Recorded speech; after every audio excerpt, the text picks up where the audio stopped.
की ओर से हम लोग यहाँ दतिया में पत्रकार वार्ता करने आए हैं। पत्रकार वार्ता करने के बाद पूरे दतिया क्षेत्र में हम लोग घूम के जन जागरण करेंगे, पर्चे बांटेंगे। और ये जो आप सामने बंधन देख रहे हैं, ये कलावा नहीं है, ये राम बंधन है।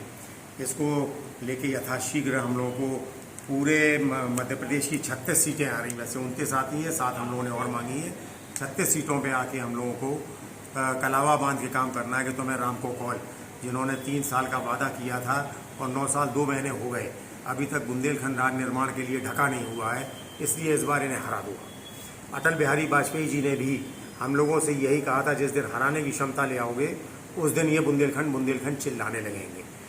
8 बार अखंड बुंदेलखंड के समस्त सांसदों, समस्त विधायकों को हम लोगों ने रजिस्टर्ड डाकों से चिट्ठियां भेजी, मेल आईडी से भेजी, व्हाट्सएप पे भेजी कि भाई एक चिट्ठी प्रधानमंत्री को लिख दो कि बुंदेली धरा बुंदेलखंड यथाशीघ्र मांगती है, और आपने इसका वादा भी किया है बुंदेलखंड के लोगों से। लेकिन किसी भी सांसद और खासतौर से मध्य प्रदेश के विधायकों के जू नहीं रेंगी थी। अब करीब 6 महीने पहले से, सबसे पहले हर्ष यादव जी ने, फिर नीरज दीक्षित जी ने, फिर टंडन जी ने, फिर पज्जन जी ने, अभी घनश्याम जी ने करीब महीना 1.5 महीना पहले। अब इन 5-6 विधायकों ने चिट्ठी लिखी है प्रधानमंत्री को, लेकिन बाकी विधायक जाने क्यों चुप हैं, मुझे समझ में नहीं आ रहा। जबकि जब बुंदेलखंड आता है तो ये चुनावी बुंदेली बन जाते हैं, और चुनावी बुंदेली बन के ये बार बार चिल्लाते हैं कि तुम्हारा पसीना गिरेगा, हम खून बहा देंगे। लेकिन आखिर इनका खून इतना पानी कैसे हो जाता है पद प्राप्त होने के बाद कि ये चुप हो जाते हैं। अब इन्हें अपनी कथनी को करनी में परिणित करना पड़ेगा या गद्दी छोड़ना पड़ेगा। हम लोगों ने कमर कस ली है, सर पे कफन बांध लिया है, और यह निर्णय ले लिया है कि राम को कॉल भी सिर्फ उन्हीं को चढ़ाएंगे जो हाथ में धागा हमारे जब राम बंधन बांध लेगा। जो नहीं बांधेगा उससे हमें कोई लेना देना नहीं है, उसको हम कोई बंधन अपना नहीं देंगे। देखिए, साक्षी महाराज झांसी आके कह सकते हैं कि बुंदेलखंड राज्य निर्माण बनना चाहिए। प्रज्ञा ठाकुर जो वहाँ की सांसद हैं भोपाल की, वो ललितपुर आके कह सकती हैं कि बिना बुंदेलखंड बने यहाँ का विकास संभव नहीं है।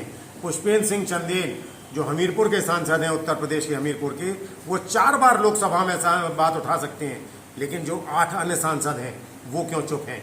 अभी हाल ही में 31 तारीख को इन 8 सांसदों का मुखौटा लगाकर हमने पुतला फूका है।